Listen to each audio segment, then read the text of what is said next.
What an improbable story. It almost sounds like the perfect underdog tale that shouldn't have happened this year. This bunch of men felt their time was now. It didn't look quite as promising, though. The Cincinnati Bengals were languishing in mediocrity for the balance of the prior decade, showing glimpses of success here and there. But they never quite got there. And then they reverted to how they were during most of the 1990s. They hit rock bottom after the 2019 season, but they had hope. There was an Ohio native who tried his luck with the Ohio State University, but transferred to the SEC school LSU. It was there where the program went from frequent challenger to the throne to national champions overnight. Many weapons were on that team, but there was one which shined the brightest, the 2019 Heisman Trophy winner, Joe Burrow. After he became forever a folk hero in Baton Rouge in January of 2020, he was drafted by the Bengals 3 months later. His confident attitude was there. After all, he felt his presence could turn a decent LSU squad into a national champion.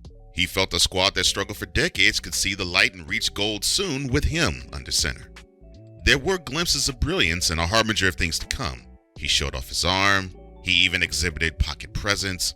Weapons that were drafted with and ahead of him, like Tyler Boyd, C.J. Uzomah, and Joe Mixon, fed into the winds of change at the jungle. The sea of change was there in 2020 until a horrific hit happened in Landover against a team which would become the Commanders. He tore his ACL and MCL and was carted off the field. Burrow didn't let that deter him, nor did he seem fazed by a 4-12 record. Deep inside his heart, he felt the best was yet to come, and he was right. The Bengals tossed around the idea of drafting Burrow's favorite target at LSU, Jamar Chase. They asked him if the Bengals should draft him, and the young signal caller said, definitely. And with their first-round draft pick, Chase was their guy. There were other changes as well. Longtime Bengal defensive lineman Geno Atkins was let go. In his place, they got defensive lineman DJ Reader from the Texans and defensive end Trey Hendrickson from the Saints. The defensive line looked improved.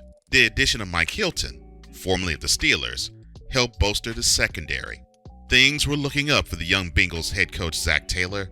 The former Rams quarterbacks coach had a rough first 2 years, but hope did spring eternal.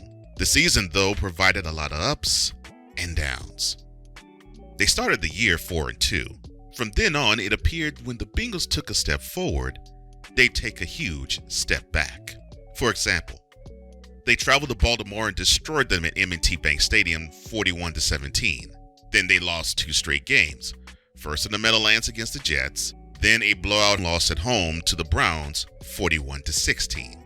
They rebounded and demolished the Raiders in Las Vegas and beat the Steelers for a second time in this season. That was followed by consecutive losses at home to the Chargers 41-22 and to the 49ers 26-23 in overtime. The Bengals were then 7-6. They were holding on to playoff aspirations and hopes for dear life. They already eclipsed their 4-win season in 2020, but they wanted more. They settled down and got more. A victory in Denver was punctuated by a 41-21 thumping they gave to the Ravens at Paul Brown Stadium, and with that victory, they secured first place in the AFC North. A win in their final 2 games would give them their first AFC North crown since 2015. They trailed the Chiefs at home 28-13 at the half before storming back and beating them 34-31. That was good enough for them to be AFC North champs, but their sights were set bigger, and the Chiefs were part of their immediate future as well. The Bengals appeared in the playoffs 7 previous times and lost the first game every one of them. As the Raiders came to town during wildcard weekend, the team set out to change that recent history. With a little bit of controversy, the Bengals prevailed 26-19, sealing it on a Derek Carr interception at the Bengals 2. That win was the first in the playoffs for the Bengals since the 1990 season. Next was a road trip to the AFC's top-seeded Titans in Nashville. Both defenses flexed their muscles as each offense had their spurts. Burrow was sacked 9 times, but his defense picked him up by intercepting Titans quarterback Ryan Tannehill 3 times. Mike Hilton grabbed the second INT.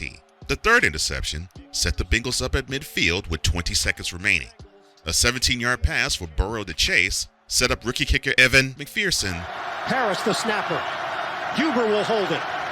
52-yarder! Sweeps the leg, McPherson! He's got it! Cincinnati wins! They are going to the AFC Championship game. Converting a 52-yard field goal to win 19-16. They made franchise history in that game by notching their first playoff victory on the road. Even though this was their first trip to the AFC Championship game since the 1988 season, they still wanted more. Arrowhead was rocking, the place was jumping, and the Chiefs looked confident. So confident, they jumped out to a 21-3 lead with 5 minutes to go in the second quarter, and many thought the rout was on. To the hopes, prayers, and pleas of Bengals fan and NFL fan, they wanted this young group to answer the call. And answer the call they did. After a 42-yard touchdown screen and run to make the score 21-10, the defense stiffened and denied the Chiefs before halftime, stopping them at the Bengals 2 with no time remaining. 14 more unanswered points followed, and the Bengals took a 24-21 lead before the Chiefs sent it to overtime with a Harrison Butker 44-yard field goal.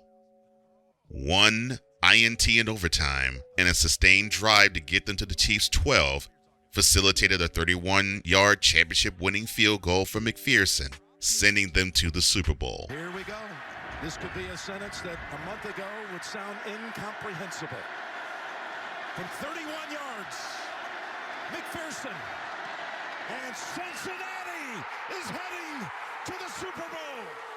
He called it again, I'm sure. He walked up and he goes, "Can you believe, Coach? We're going to the Super Bowl." And they did it. They beat Mahomes at home. Wow, Joe Burrow. No way. Only 2 quarterbacks have won an FBS national title game and a Super Bowl, and that's Joe Namath and Joe Montana, and Joe Burrow's trying to be the third. The 1988 Bengals were a team that came almost from out of nowhere, much like the 1981 squad.